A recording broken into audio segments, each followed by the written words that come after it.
ನಮಸ್ಕಾರ ಬಸ್ ಎಲ್ಲರಿಗೂ welcome back to Saga Stories ಮಗ್ಗ. ಫಸ್ಟ್ ಆಫ್ ಆಲ್ ಎಲ್ಲರಿಗೂ ಶುಭೋದಯ ಮಗ್ಗ. ಗೌತಮ್ ಗಂಭೀರ್ ಅಣ್ಣನ ವಿರುದ್ಧ ಸೋಷಿಯಲ್ ಮೀಡಿಯಾದಲ್ಲಿ ಆಕ್ರೋಶ ಆವೇಶ ಎಲ್ಲ ಉಕ್ಕಿ ಹರಿತದೆ, ಹಾಲೋಗ್ತಂಗೆ ಹೋಗ್ತಾ ಐತೆ ಮಗ. ಹಂಗೇನೆ ಏನಕ್ಕೆ ಅಂತ ಕೇಳಿದ್ರೆ, ರೀಸೆಂಟ್ ಆಗಿ ಆದಂಥ ಮೂಗಳು ಟೀಮ್ ಇಂಡಿಯಾದಲ್ಲಿ ಏನೇನು ಆಯಿತು, ಈ ಮೂಗಳನ್ನೆಲ್ಲ ನೋಡ್ಬಿಟ್ಟು ಇದು ಅನ್ಫೇರ್ ಅದು ಇದು ಅಂತ ನಾನೇ ಹೇಳಿದ್ದೀನಿ ಅನ್ಫೇರ್ ಅಂತ. ಸೊ ಜನ ಮಾತಾಡೋದು ತಪ್ಪಿಲ್ವೇ ಇಲ್ಲ, ಏನೋ ನೀನು ಜನನೇ ಅಲ್ವಾ ಅಂತ ಹೇಳ್ತೀರ ಇವಾಗ. ಹೌದು, ಜನ ಮಾತಾಡ್ತಿದ್ದಾರೆ ಅನ್ಫೇರ್ ಡಿಸಿಷನ್ ಆಗಿದೆ, ಇದರಲ್ಲಿ ಸೆಲೆಕ್ಷನ್ ನೆಟ್ಟಗಾಗಿಲ್ಲ ಅದು ಇದು ಅಂತೆಲ್ಲ ಮಾತಾಡ್ತಿದ್ದಾರೆ. ಇಲ್ಲಿ ಗೌತಮ್ ಗಂಭೀರ್ ಅವರ ಪುಷ್ ಏನು ಇಲ್ಲ, ಗೌತಮ್ ಗಂಭೀರ್ ಏನು ಹೇಳ್ಕೊಡ್ತಿಲ್ಲ ನಮ್ಮ ಸೆಲೆಕ್ಷನ್ ಕಮಿಟಿಗೆ, ನಾವು ಹಿಂಗೆ ಮಾಡಬೇಕು ಹಂಗೆ ಮಾಡಬೇಕು ಅಂತ, ನಮ್ಮ ಕೆಲಸ ನಾವು ಮಾಡ್ತಾ ಇದ್ದೀವಿ ಅಂತ ಅಜಿತ್ ಅಗರ್ಕರ್ ಹೇಳ್ತಾರೆ. ಬಟ್ ನಮಗೆ ಗೊತ್ತು, BCCI ಏನೇ ಹೇಳಿತೋ ನಿಮಗೆ ಫುಲ್ ಆ್ಯಂಡ್ ಫ್ರೀ ಹ್ಯಾಂಡ್ ಕೊಡ್ತಾ ಇದ್ದೀವಿ, ನೀವು ಏನು ಬೇಕಾದ್ರೂ ಮಾಡ್ಕೊಂಬಿಡಿ, ನಮಗೆ ICC ಟ್ರೋಫೀಸ್ಗಳು ಬೇಕು ಅಷ್ಟೇ, champions trophy, T20 world cup, ODI world cup ಇವೆಲ್ಲ ಬೇಕು ನಮಗೆ ಅಂತ ಹೇಳಿರೋದ್ರಿಂದ ಸೊ ಇಲ್ಲಿ ಅಗ್ರೆಸಿವ್ ಆಗಿ ಮೂವ್ ಮಾಡ್ತಾ ಇದ್ದಾರೆ ಅಂತ ಎಲ್ಲ ಜನಗಳಿಗೆ ಇದು ಪೋಟ್ರೆ ಆಗ್ತಿದೆ ಅಷ್ಟೇ. ಗೌತಮ್ ಗಂಭೀರ್ ಅವರು ಅಗ್ರೆಸಿವ್ ಆಗಿ ಮೂವ್ ಮಾಡ್ತಾ ಇದ್ದಾರೆ, ಅವ್ರಿಗೆ ಏನೇನು ಬೇಕೋ ಅದನ್ನೆಲ್ಲ ಮಾಡ್ತಾ ಇದ್ದಾರೆ, ಅವ್ರಿಗೆ ಏನೇನು ಬೇಡೋ ಅದನ್ನೆಲ್ಲ ನ್ಯೂಟ್ಲೋ ಮಾಡ್ತಾ ಇದ್ದಾರೆ ಅಂತಲೇ ಅನ್ಸೋದು. ಸೊ ಜನಕ್ಕೆ ಹಂಗೇನೆ ಕಾಣ್ತದೆ. ಅವ್ರು ಒಳಗಡೆ ಏನೇನು ಆಗ್ತಿದೆಯೋ ನಮಗಂತೂ ಗೊತ್ತಿಲ್ಲ. ಗೌತಮ್ ಗಂಭೀರ್ ಅವರಿಂದ ಒಂದು ಪುಷ್ ಬಂದಿದೆಯೋ ಬಂದಿಲ್ಲ ಅದು ಗೊತ್ತಿಲ್ಲ, ಬಟ್ BCCI ಹೇಳುತ್ತೆ ಯಾವ ಪುಷ್ ಬಂದಿಲ್ಲ ಅಂತ. ಬಟ್ BCCI ಏನು ಹೇಳುತ್ತೆ, ನಾವು ಫ್ರೀ ಆ್ಯಂಡ್ ಫುಲ್ಲು ಕೊಟ್ಬಿಟ್ಟಿದ್ದೀವಿ, ಗೌತಮ್ ಗಂಭೀರ್ ಏನು ಬೇಕೋ ಅದೆಲ್ಲ ಮಾಡಿ ಅಂತ ಹೇಳುತ್ತೆ. ಸೊ BCCIನ ಯಾವ ಥರ ನಂಬೋಕ್ಕಾಗುತ್ತೆ ನಾವು? ಇಲ್ಲಿ ಆದಂಥ ಮೂಗಳೇನಿದೆ, ಋತುರಾಜ್ ಗಾಯಕ್ವಾಡ್ನ ಕೆಳಗಡೆ ಇಳಿಸಿದ್ದಾಗಿರ್ಬೋದು, ಜೊತೆಗೆ ರವೀಂದ್ರ ಜಡೇಜಾನ ಕೆಳಗಡೆ ಇಳಿಸಿದ್ದಾಗಿರ್ಬೋದು. ಅಂದರೆ ರವೀಂದ್ರ ಜಡೇಜಾ ಅವರೆಲ್ಲೂ ಹೇಳ್ಕೊಂಡಿಲ್ಲ ನಾನು ಅವೈಲೇಬಲ್ ಇಲ್ಲ ಗೋ, ನನ್ನ ಸೆಲೆಕ್ಷನ್ಗೆ ಅವೈಲೇಬಲ್ ಇಲ್ಲ, ನಾನು ರೆಸ್ಟ್ ಬೇಕು ಅಂತ ಎಲ್ಲೂ ಸಹ ಹೇಳ್ಕೊಂಡಿಲ್ಲ ರವೀಂದ್ರ ಜಡೇಜಾನ ಕನ್ಸಿಡರೇ ಮಾಡಿಲ್ಲ. ರವೀಂದ್ರ ಜಡೇಜಾನ ಇನ್ನು ಗೋಯಿಂಗ್ ಫಾರ್ವರ್ಡು ಅಷ್ಟೊಂದು ನಾವು ನೋಡೋಕ್ಕೆ ಸಿಗೋದಿಲ್ಲ ಅಂತ ಕಾಣಿಸುತ್ತೆ ಟೀಮ್ ಇಂಡಿಯಾದಲ್ಲಿ ನನ್ನ ಪ್ರಕಾರ.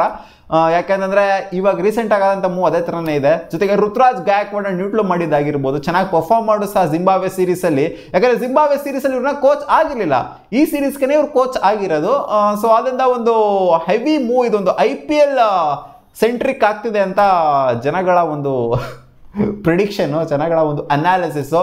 ಜೊತೆಗೆ ಹಾರ್ದಿಕ್ ಪಾಂಡ್ಯ ಅವ್ರನ್ನ ನ್ಯೂಟ್ಲು ಮಾಡಿದ್ದೇನಿದೆ ಇವಾಗ, ಇದರಿಂದ ಕ್ಯಾಪ್ಟನ್ಸಿಯಿಂದ ವೈಸ್ ಕ್ಯಾಪ್ಟನ್ಸಿಯಿಂದ ಕೆಳಗಡೆ ಇಳಿಸ್ಬಿಟ್ಟು ನೀನು ಏನು ಬೇಕಾಗಿಲ್ಲ, ಬರೀ ಪ್ಲೇಯರ್ ಆಗಾಡು ಮಗ ಅಂತ ಹೇಳಿರೋದು ಏನಿದೆ. ಸೊ ಇದು ಕೂಡ ಒಂಥರ ಸೆಂಟರ್ ಆಫ್ ಅಟ್ರಾಕ್ಷನ್ ಆಗುತ್ತೆ. ಈ ಮೂರು ಮೂಗಳೇನಿದೆ, ಗೌತಮ್ ಗಂಭೀರ್ ಅವರ ಒಂದು ಕೋಚಿಂಗಲ್ಲಿ ಏನಿದೆ, ಸಡನ್ನಾಗೆ all of a sudden Gambhir ಅವ್ರ ಕೋಚಿಂಗ್ ಬಂದ ತಕ್ಷಣ ಈ ಪಟ್ಟನಾಗಿ ಈ ಮೂವ್ ಏನಿದೆ, ಇದು CSK ಸೆಂಟ್ರಿಕ್ ಆಗ್ತಾ ಇದೆಯಾ ಅಂತ ಒಂದು ಡೌಟ್ ಜನರಿಗೆ ಬಂದಿದೆ. MS ಧೋನಿ ಅವರಿಗೆ ಆಪ್ತರಾಗಿರೋರು ಋತುರಾಜ್ ಗಾಯಕ್ವಾಡ್, ಜೊತೆಗೆ ಇವಾಗ ಇವು ಮೂರು ಜನ ಏನಿದ್ದಾರೆ ಈ ಮೂರು ಜನನೂ ಕೂಡ MS ಧೋನಿಗೆ ಸಿಕ್ಕಾಪಟ್ಟೆ ಆಪ್ತರು.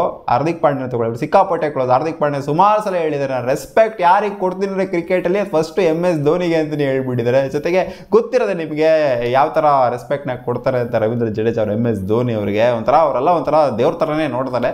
ಸೊ ಈ ಮೂರು ಜನನ ಸೈಲೆಂಟಾಗಿ ಒಂಥರ ನಲಿಫೈ ಮಾಡುತ್ತೆ, ಕೆಳಗಡೆ ಇಳಿಸ್ತಾ ಇರೋದ್ರಿಂದ ಇವಾಗ ಒಂದು ಡೌಟ್ ಬಂದೇ ಬರುತ್ತೆ, MS ಧೋನಿ ಕಂಡ್ರೆ ಆಗೋದಿಲ್ಲ ಗೌತಮ್ ಗಂಭೀರ್ಗೆ, ಅದಕ್ಕೆ ಈ ಥರ ಮೂಗಳನ್ನೆಲ್ಲ ಮಾಡ್ತಾ ಇದ್ದಾರೆ. ಬೇರೆಯವ್ರಿಗೆ ಯಾಕೆ ಮಾಡ್ತಾ ಇಲ್ಲ? ಬೇರೆಯವ್ರಿಗೆ ಮಾಡ್ಬೋದಾಗಿತ್ತಲ್ಲ. ಸಂಜು ಸ್ಯಾಮ್ಸನ್ ಆಡಿಸೋವಂಥದ್ದು ಏನಿತ್ತು ಇಲ್ಲಿ? ಸಂಜು ಸ್ಯಾಮ್ಸನ್ ಏನಂತ ಪುಡಾಂಗ, ಇಲ್ಲಿ ರಿಯಾನ್ ಪರಾಗ್ ಏನಂತ ಪುಡಾಂಗ, ಅವ್ರನ್ನ ಇದಾಕ್ಬೋದಾಗಿತ್ತಲ್ಲ, ಇಲ್ಲಿ ಆಡಿಸ್ಬೋದಾಗಿತ್ತಲ್ಲ ಋತುರಾಜ್ ಗಾಯಕ್ವಾಡ್ನ, ಅದು ಇದು ಅಂತೆಲ್ಲ ಕ್ವಶನ್ ಬಂದೇ ಬರುತ್ತೆ. ಸೊ ಈ ಮೂರು ಒಂದೇ ಸೀರೀಸಲ್ಲಿ ಆಗಿರೋದ್ರಿಂದ ಖಂಡಿತ ಇದು ಒಂಥರ ಧೋನಿ ಸೆಂಟ್ರಿಕ್ ಆಗಿ ಖಂಡಿತ ಮೂಡಿ ಬಂದೇ ಬರುತ್ತೆ. ಎಲ್ಲ ಫ್ಯಾನ್ಸ್ಗಳೆಲ್ಲ ಯೋಚನೆ ಮಾಡ್ತು ಅಂದರೆ ಎಲ್ಲ CSK ಪ್ಲೇಯರ್ಸು, ಈ ಮೂರು ಜನ CSK ಪ್ಲೇಯರ್ಸ್ನ ಕೆಳಗಡೆ, ಅಂದರೆ ಹಾರ್ದಿಕ್ ಪಾಂಡ್ಯ CSK ಪ್ಲೇಯರ್ ಏನಲ್ಲ, ಬಟ್ ಆದರೂ ಸಿಕ್ಕಾಪಟ್ಟೆ ಆಪ್ತರು ಧೋನಿಗೆ. ಆದ್ದರಿಂದ ಇದು ಒಂಥರ ಗೌತಮ್ ಗಂಭೀರ್ ಅವರಿಗೆ ಒಂಥರ ನೆಗೆಟಿವ್ ಶೇಡ್ ಬೀಳ್ತದೆ. ಅವರಿಂದ ಏನೋ ಒಂದು ಪುಷ್ ಹೋಗಿತ್ತೋ ಹೋಗಿರಲ್ವೋ ಅದು ನಮ್ಗೆ ಗೊತ್ತಿಲ್ಲ. BCCI ಇದಕ್ಕೆ ಉತ್ತರನೂ ಕೂಡ ಕೊಡೋದಿಲ್ಲ ನೆಟ್ಟಿಗೆ. BCCI ಹತ್ರ ಅಡ್ಗೋಡೆ ಮೇಲೆ ದೀಪ ಇಟ್ಟಂಗಿನೇ ಹೇಳೋದು ಎಲ್ಲ ಸರಿನೂ ಕೂಡ.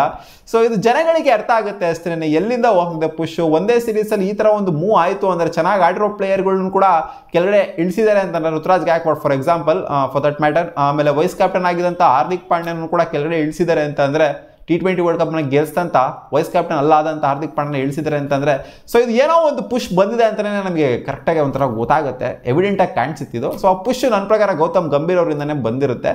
ಸೊ ಅದನ್ನ BCCI ಎಲ್ಲೂ ಕೂಡ ಹೇಳ್ಕೊಳ್ಳೋದಕ್ಕೆ ಹೋಗೋದಿಲ್ಲ. ನೋಡೋಣ ಗುರೋದಿನ್ನ ಏನೇನು ಮೂಗಳು ಆಗ್ತಾವೆ ನಮ್ಮ ಇಂಡಿಯನ್ ಕ್ರಿಕೆಟ್ ಟೀಮ್ಗಳಲ್ಲಿ ಅಂತ. ಸೊ ಇದು ನಿಮಗೆ ಏನು ಅನ್ನಿಸ್ತಾ ಇದೆ ಕಾಮೆಂಟ್ ಸೆಕ್ಷನಲ್ಲಿ ಕಾಮೆಂಟ್ ಮಾಡಿ ತಿಳಿಸಿ. ಗೌತಮ್ ಗಂಭೀರ್ ಅವರ ಪುಷ್ ಏನಿದೆ, ಸೊ ಇದೆಲ್ಲರೂ ಅನಲೈಸ್ ಮಾಡಿದ್ದಾರೆ, ಇದೇನು ಗೊತ್ತಾಗದೇ ಇರೋವಂಥದ್ದೆಲ್ಲ ಏನಿಲ್ಲ, ಜನಗಳಿಗೆ ಅದೊಂಥರ ಕಾಣಿಸ್ಬಿಡುತ್ತೆ ಎವಿಡೆಂಟಾಗಿ ಏನೇನು ಆಗ್ತಿದೆ ಟೀಮ್ ಇಂಡಿಯಾದಲ್ಲಿ.